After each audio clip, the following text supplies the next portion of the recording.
Come on in, find your seats, open your journals. Take some deep breaths. Whew.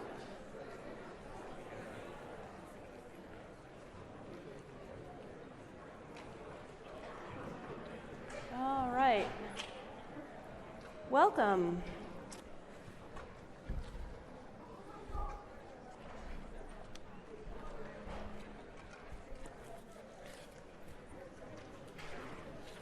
Couple of announcements again, as usual. Remember, if you're interested in being a TA and didn't get, or interested in talking about being a TA and didn't get to sign the sheet that came around in your section, I do have a clipboard up here. You can come up after class and put your name and information on there, and we'll reach out to you about that.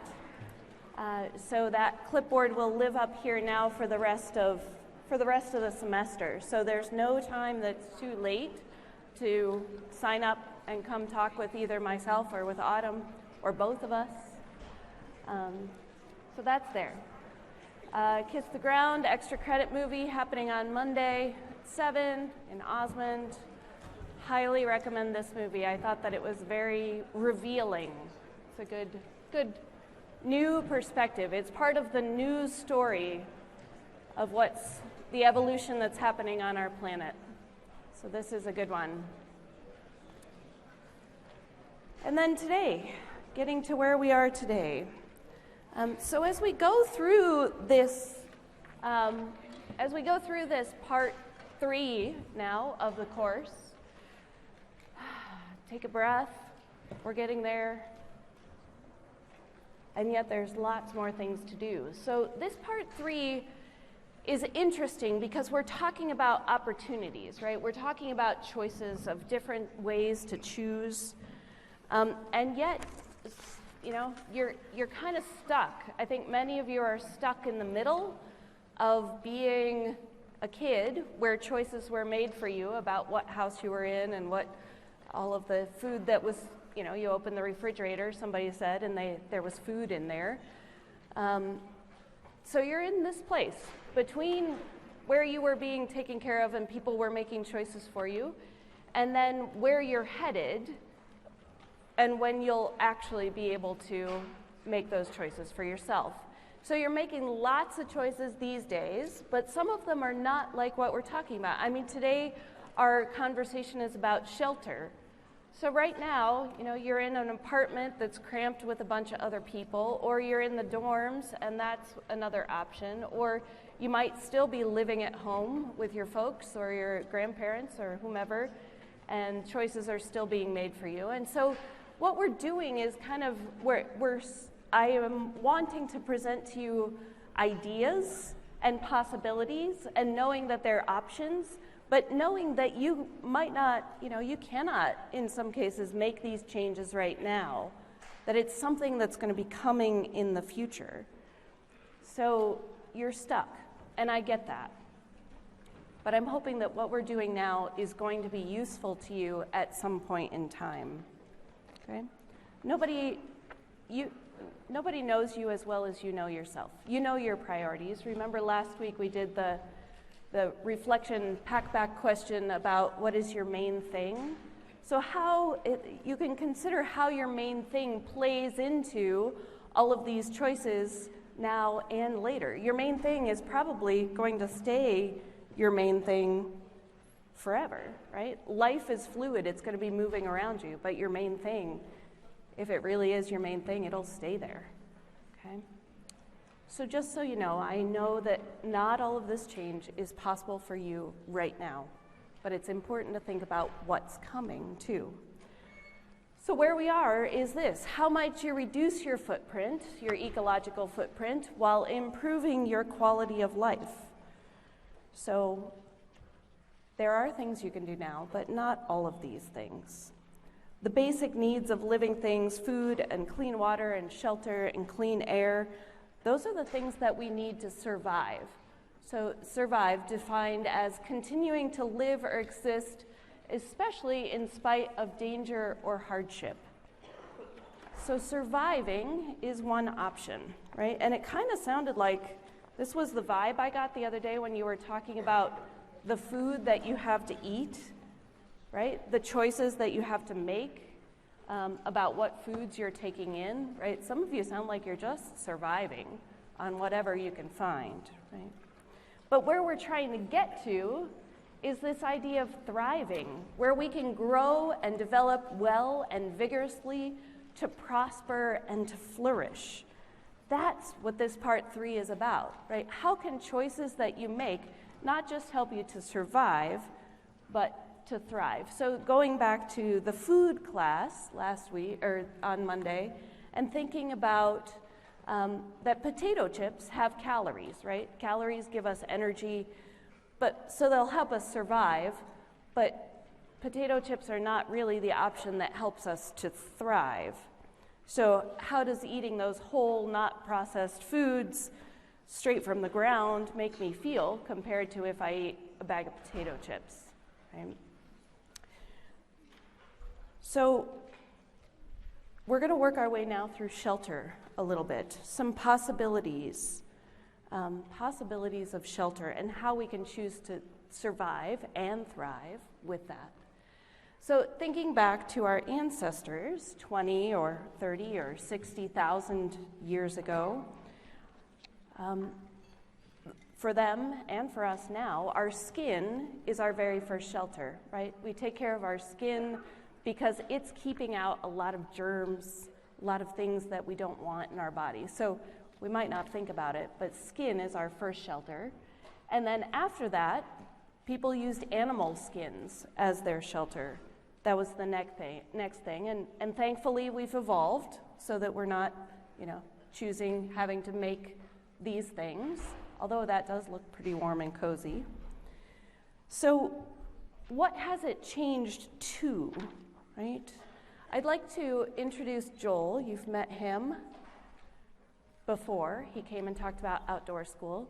He's here today to talk to you a little bit about clothing, the options of clothing that we have at this time.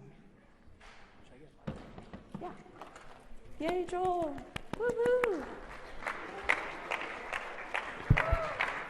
She's got one. Good morning.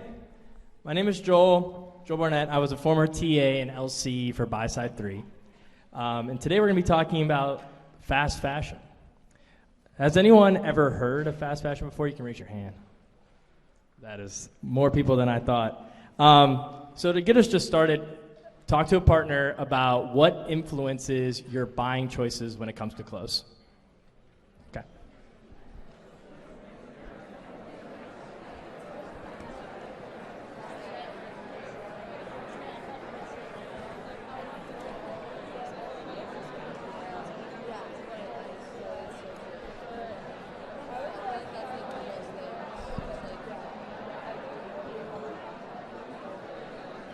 I'm just eavesdropping.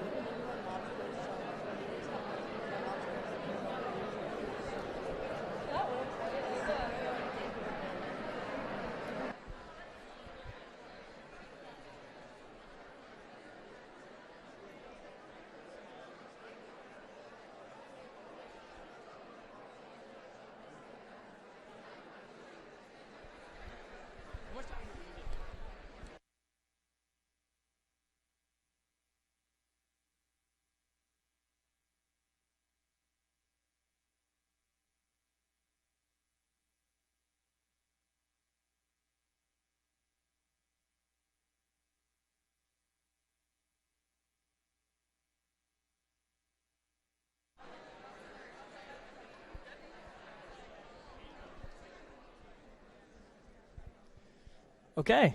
So what do people think? Do we have mics? What? Raise your hand. What do you think? What influences you to buy clothes? Got mics out here. Here we go. Here. Hey guys, this probably goes for a lot of people, but money, honestly. I don't want to buy a expensive piece of clothing and then never wear it again. Yeah, I think that You know, like really sustainable clothes are usually way more expensive than normal clothes. Up there. I think that the current trends influence people to buy clothing and what they buy. Oh yeah, trends. I think that, you know, especially as college students, trends are really changing very quickly. People want to keep up with them. That's a great point. Thank you. Anyone else? A good balance between quality and quantity. Yeah, clothes are really expensive. You can't just have 2 pieces of clothes. You got to have decent bits. So there's finding that balance. Thank you. Anyone else? Yeah. So fast fashion really matters because when you think about it, everyone made the points that I have here, which is that we want to keep up with trends, shop quickly, and why it really matters for college students is most of us don't have a lot of disposable income right now. So fast fashion really targets our generation.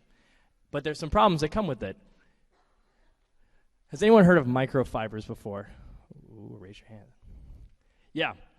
I had not heard of microfibers before this class, before doing research. So according to the United States Environmental Program, fast fashion accounts for up to 10% of the global carbon dioxide output, which is more than international flights and shipping combined.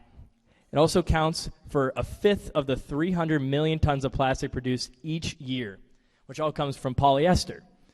Polyester is a ubiquitous form of plastic that's derived from oil and has overtaken cotton as the backbone of the clothing industry. So after class today, you could check the back of your clothes, polyester or cotton. More than likely, it's probably polyester, especially it's really targeted like leggings or anything stretchy is polyester, but it's not natural. And so when that ends up in the water, these microfibers, they don't do well with water, and they get into our water sources, and then with our fish and what we eat, and it gets back into, you know, it really impacts our health. So as we move on, this also impacts our water. So if you take a look, every piece of shirt takes 3,000 liters of water to make. Every pair of jeans is 10,000 liters of water. Combine that, that's 13,000 liters of water. If you multiply that by 500 students, that's give or take what we have in this class. I'm not great at math, but that's 6.5 million liters, which is the equivalent of the water in 2 water parks. Just in this class alone, on everyone's clothes that they have. So just think about combine that with everyone's closets, how much water is used just to have clothes in, you know, the normal 10-year life cycle of clothes. But also 20% of the wastewater is attributed to the process of dyeing clothes. So if you sort of see here, that is the process of dyeing clothes that's ending up in our water. So if we move on. Also excessive consumption. Who here has bought clothes in the last 2 weeks? Raise your hand. It's okay. Yeah, I bought something for Halloween. I know. It's really tough. It really impacts us. It targets us. You know, there's keeping up with trends, as, you know, was said earlier. It's really difficult. You know, you always want to try to update your wardrobe, try to find new clothes. It can be tough. The U.S. throws away 11.3 million tons of textile waste each year, which is around 2,150 pieces of clothing each. It's a lot of clothes. That's more clothes than I have. Globally, 60 million metric tons of clothes end up in a landfill or incinerator each year. Also, 85% of clothes don't last longer than a year in a home. So it's just this constant battle of we want to have new clothes, but we also are throwing away clothes and we're buying them quickly. It's this really harsh cycle.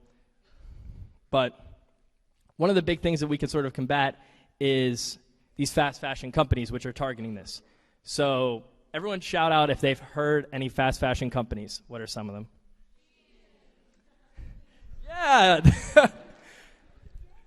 Shein is one of the biggest. So if we could, I sort of have a video real quick that will sort of explain them. No,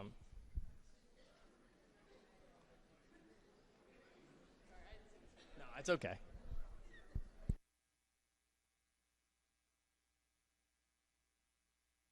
I'll be back in a sec. We can't wait forever. Fast fashion spans continents. Clothing giant Zara is now worth $13 billion, with stores in over 93 countries. Admittedly, I've made my fair share of purchases from H&M and Uniqlo, with my favorite being a blue bathing suit I bought for $10 at H&M. $10. How can a piece of clothing be that cheap to make, transport, and advertise? Well, to be honest, it can't. There are huge humanitarian and environmental costs that are hidden by an inexpensive price tag.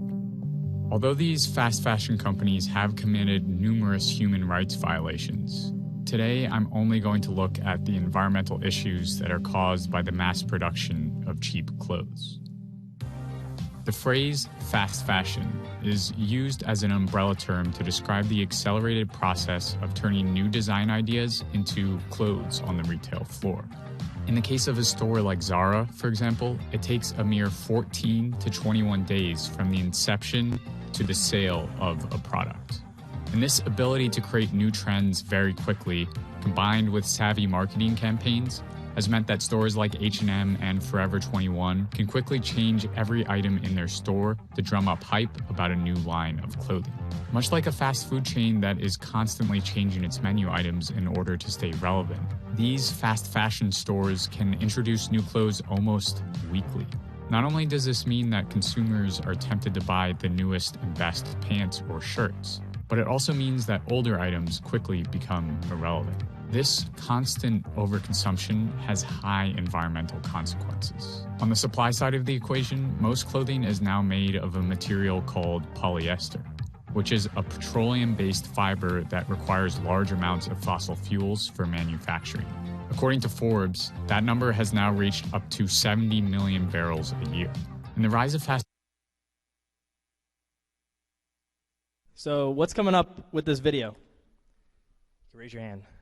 What is sort of your reaction to this about sort of the quick turnaround, the amount of oil that's used? We can get microphones out to anyone. It could be good, it could be bad. You didn't know about it.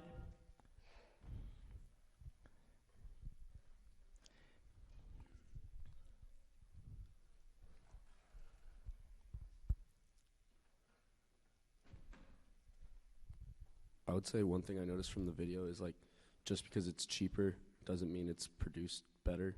So like it's still probably the same price to produce as like a bigger company that sells clothes for more expensive prices, but it just is sold at a lower price. Yeah, that's a great point about just the profits, just how quickly it's really efficient and it makes a lot of profits really quickly. Using these really cheap sort of, they also don't last long as well. Anyone else? That's what's coming up from this video. Polyester.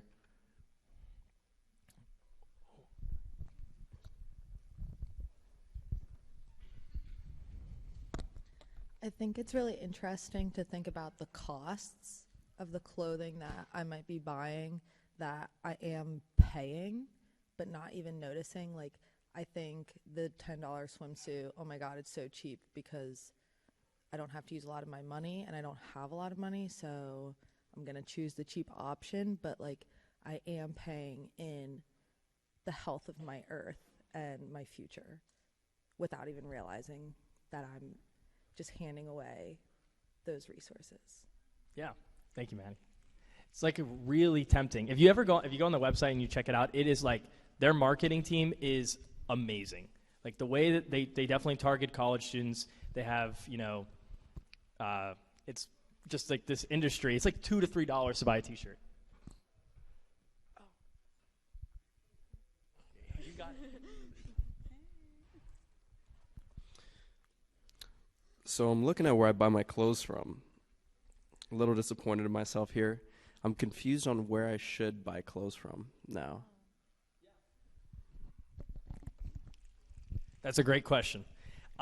We can't be perfect. You look at like companies like Patagonia, they're very expensive, but sort of just, it's not just buying all reusable clothes. It's sometimes just even buying less or buying secondhand is like one of the biggest ways. It's really hard as a college student, but that's probably the most efficient way is to buy clothes that last, buy clothes secondhand, and just to buy less.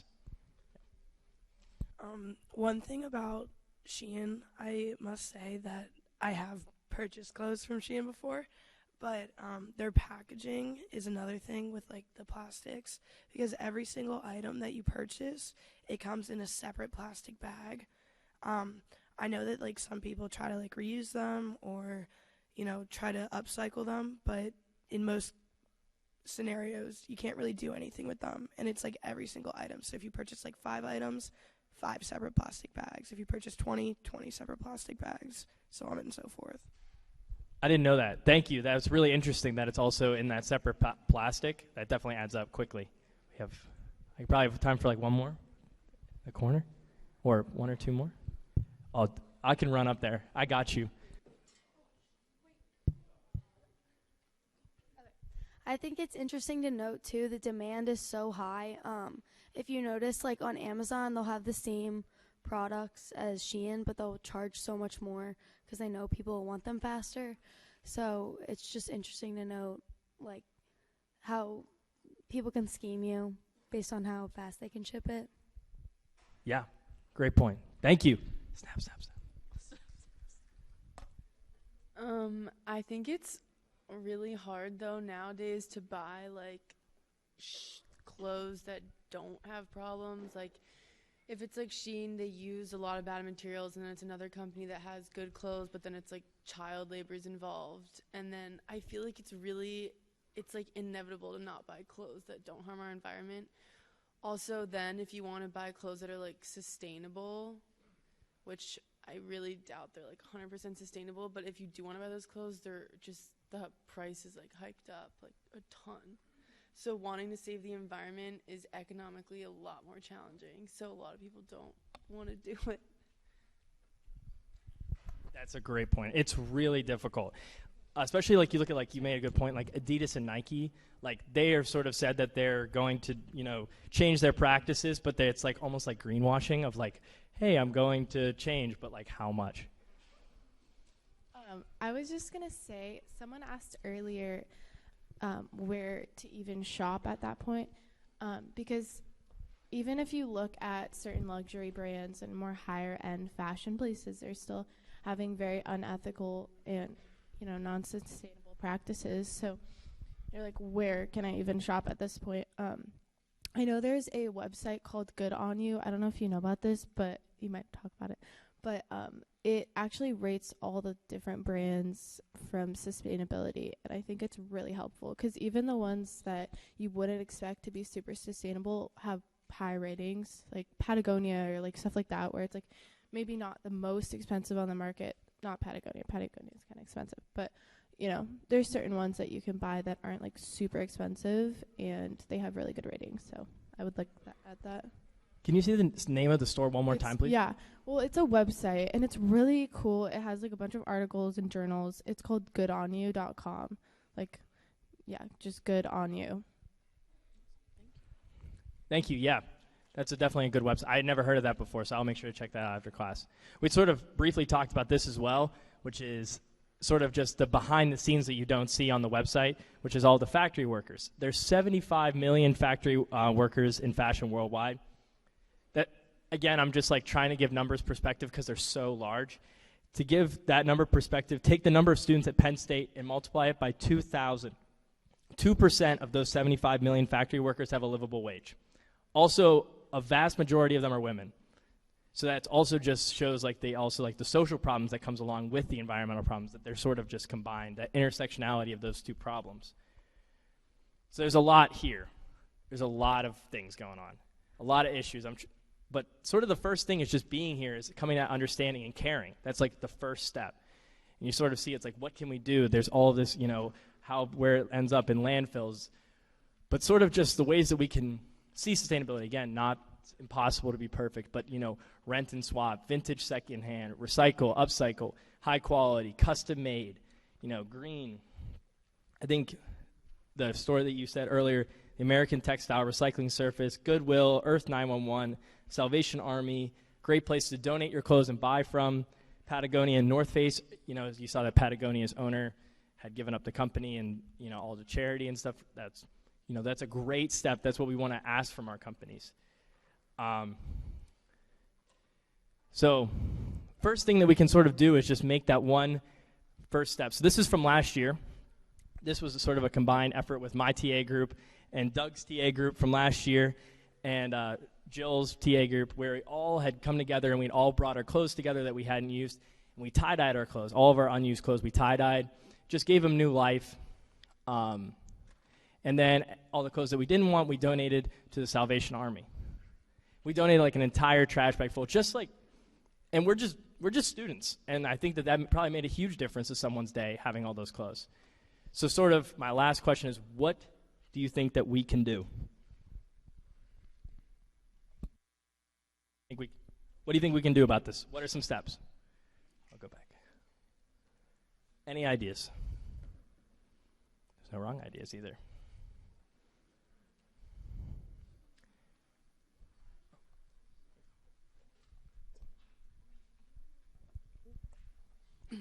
For my family, we don't really waste a lot of clothes because a lot of the times when we run out of clothes, we usually send it back to Jamaica where some of our family is, and they'll reuse it. So I feel like that could be a cool idea to like try to donate it to other countries that may not have as much as you do. That's great. I love that. I find that it's so hard to, like, you think about it like of donating, but it feels difficult, but it's so easy, and it gives clothing such a new life. I mean, even if it's like a little thing, you can like order like one item from a small business and it can already like make a change, because instead of buying it from like a fast fashion brand, you'll buy it from like a person who handmade it. And like, yes, it will be $100 more, but like, I don't know. Right now I'm like saving on this like really cute overalls that I want to buy from a custom like made website. Yeah, shop locally. Small business owners, Etsy's really good for that as well. Anyone else?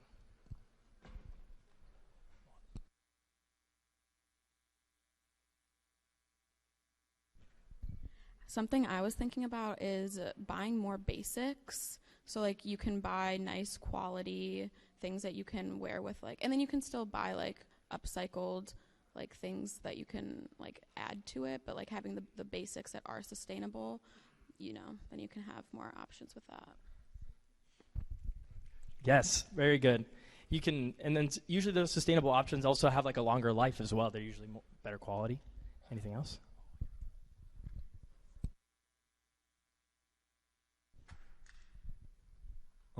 Another like website that you can go to, like good on you, is called helpsy.com. It's kind of like an online thrift shop, but they're a certified B Corp, so they meet high like environmental and societal standards, and they're really sustainable. And their prices are relatively cheap. Like you can get free shipping and 25% off codes, and I get a lot of my clothes from there, and I really like it. Say it one more time. Helpsy.com. Okay.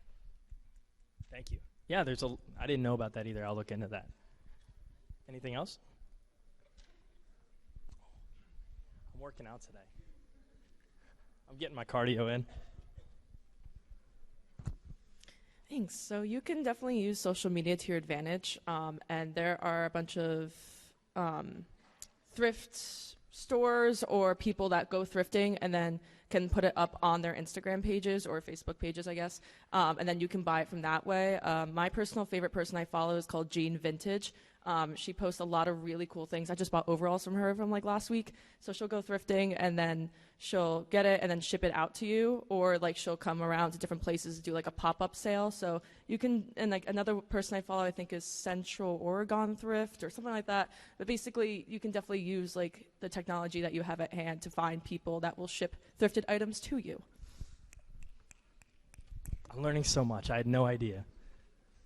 There's so many good options. Yep.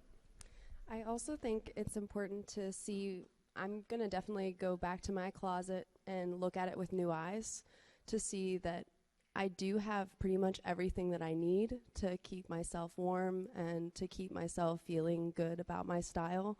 And I think everything that you're sharing is really making me reflect on how I can cut down my own consumption of clothes. Yeah, thank you. I remember after this presentation, I went home and I just took like everything out of my closet. And I was like, I haven't worn any of these in years. You just forget, especially just being at school. It's like this constant like buying cycle. Thank you. Yeah, I think that, we can't be perfect. And everyone's brought up like really great points about how to be better. And like today can be that first step of just like waiting on that purchase, or really thinking about where it's coming from, doing research about where it is. Do you need it? And also giving away the clothes that you don't need anymore to someone who really needs them. So just like, use what you have longer, and show these companies with our wallet about what really matters to us. Thank you.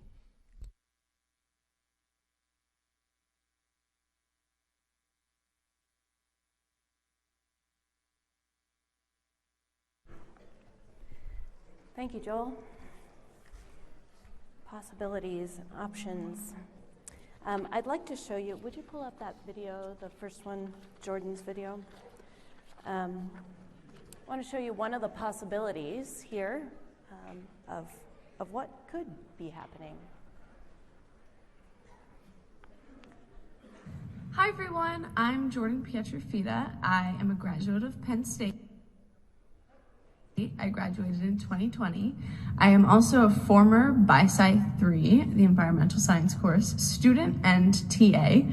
I worked with Dr. Yule, and I am currently the founder of a diverse, inclusive, and sustainable fashion brand called Earthly for the Planet.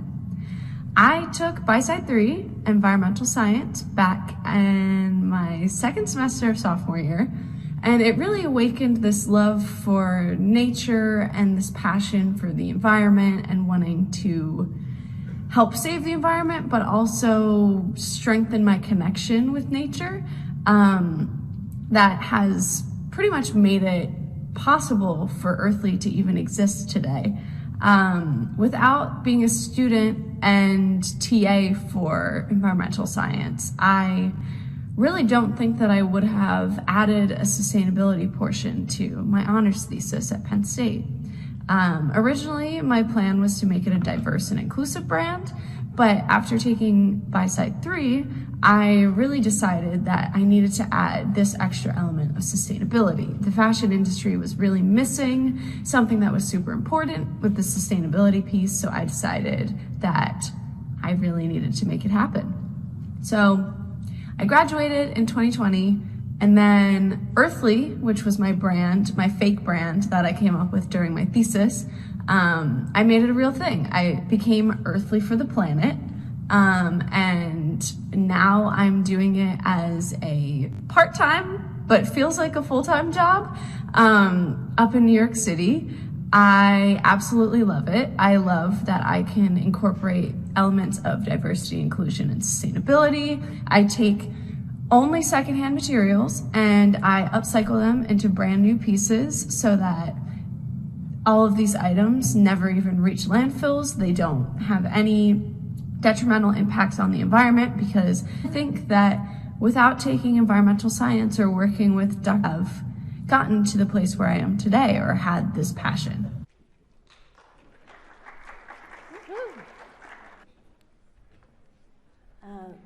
There it is, Earthly for today. The hat I'm wearing today are from Earthly, or that you know of, or that you have something in common with.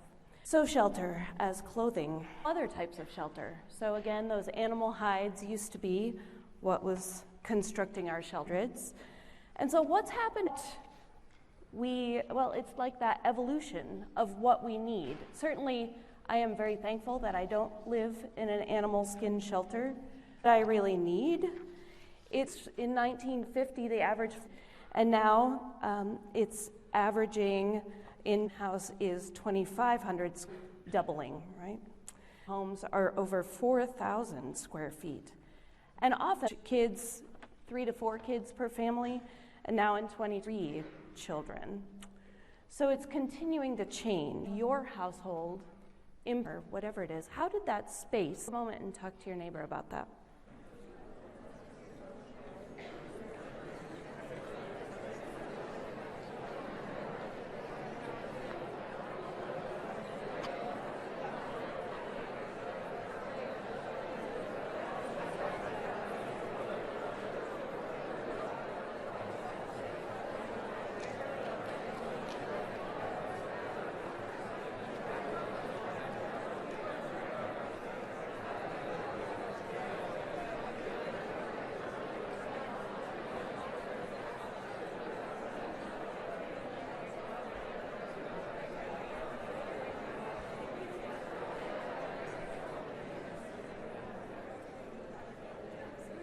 I would love to hear a couple of comments about this.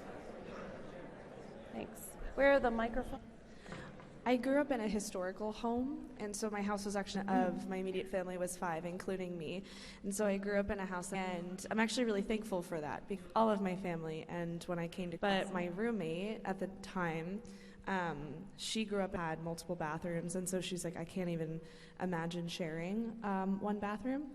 So I'm thankful for that, because I think as I get older, for me to be in a smaller space, I feel like more safe in this smaller space, which in turn I think would reduce my footprint on staying thorough. Yes. A room with my older brother like my whole life, Mhm. and I think because of that he's like now my best friend, and we Yeah. talk every day. And I think that helped us a lot. One shower, so there was always like first shower, I got second shower. So it was like we all after school went outside and played together, and I think that helped build our relationship. Thank you. Two interesting. Somebody else? So it's not actually a story, but I do have a question for you. That house looks really familiar. Is it in Lamont or Boalsburg? It's in Pine. Yes. Yeah. So, thanks. If you drive by it, yeah. Yes. Like the average suburban size house, and I guess when I was little, I remember like, oh my gosh, these mansions are so cool. Like, it must be awesome to have them for break. I'm like, geez, my house is already kind of huge, and being like, I don't even need that much space. Like, I want to live in a small house now, but it's just like, you right. The more as we grow in that. So, this book, written in 2019, I believe. Could you pull up that last video for me, please? I learned something really interesting. And really important. Have fundamentally altered how they built themselves over the last 60 years. And to me, the place that it really started was the 1939 World's Fair.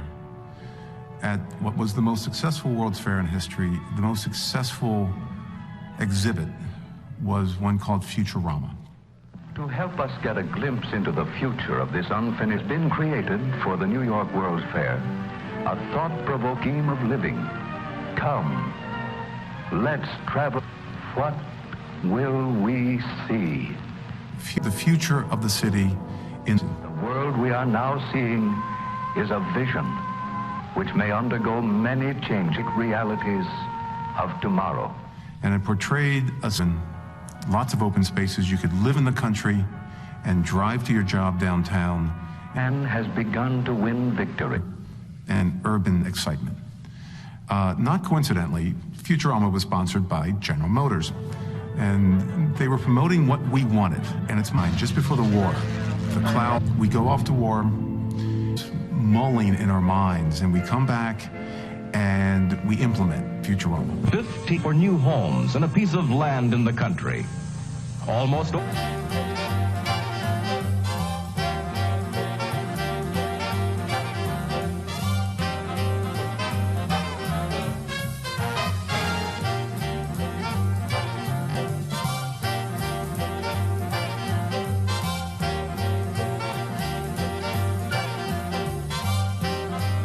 Idea about American communities. And my father was his employer, the J.C. Nichols Company, was finishing a home a day, Second World War. And this was all.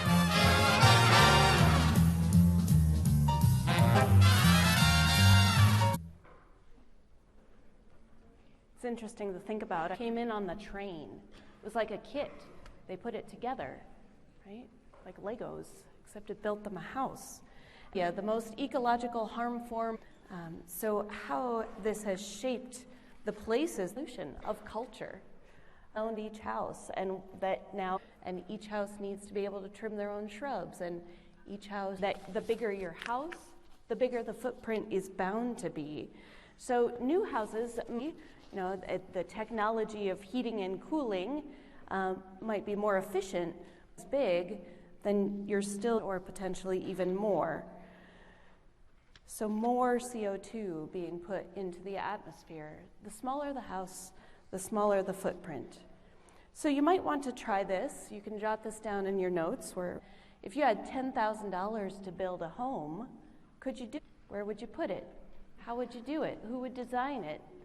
So consider your main size. What would you need in this case to thrive? You want to go ahead and talk about it? I'm getting a sense you want to talk about it. Go for it.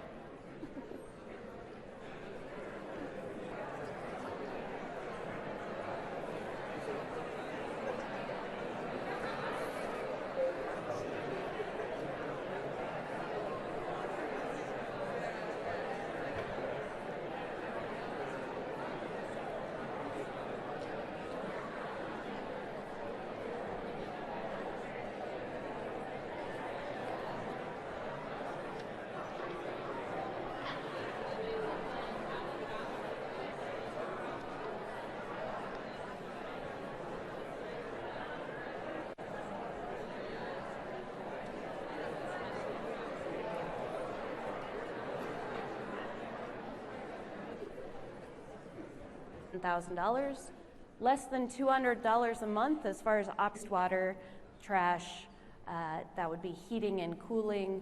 And so they built it themselves. They designed it in SketchUp. And one of the very important points to talk about here is that they don't have a mortgage. Typically, people are spending 30% of their income to pay off their house. Years, 20 years, or 30 years. And so using a third of your income for that long to be able to pay off, right, the interest on what you paid for it, as well as that much space. A mortgage is a huge thing to take on to pay it off. And so what happens if you don't have that? Do you have to work at a job that paid less that you really loved? So thinking about the options and weighing the pros and cons, here's another more colorful, more outdoors, kids and a dog that moved into this home.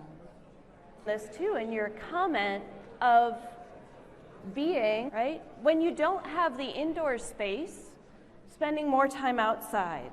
The average American spends 90% of their life indoors, automobiles.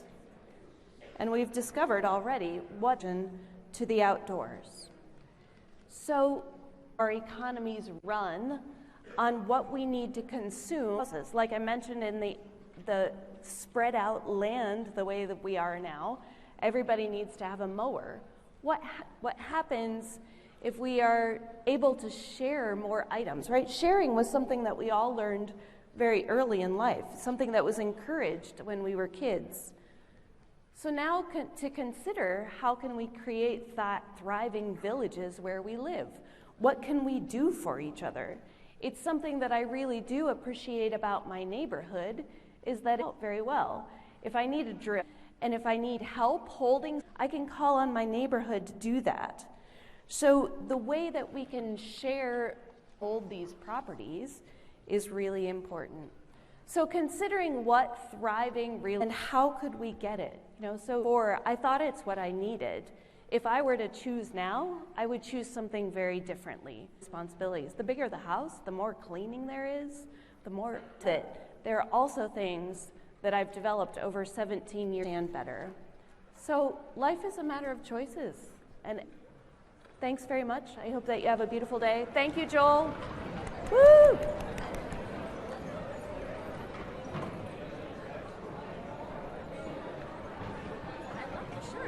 Isn't it fun?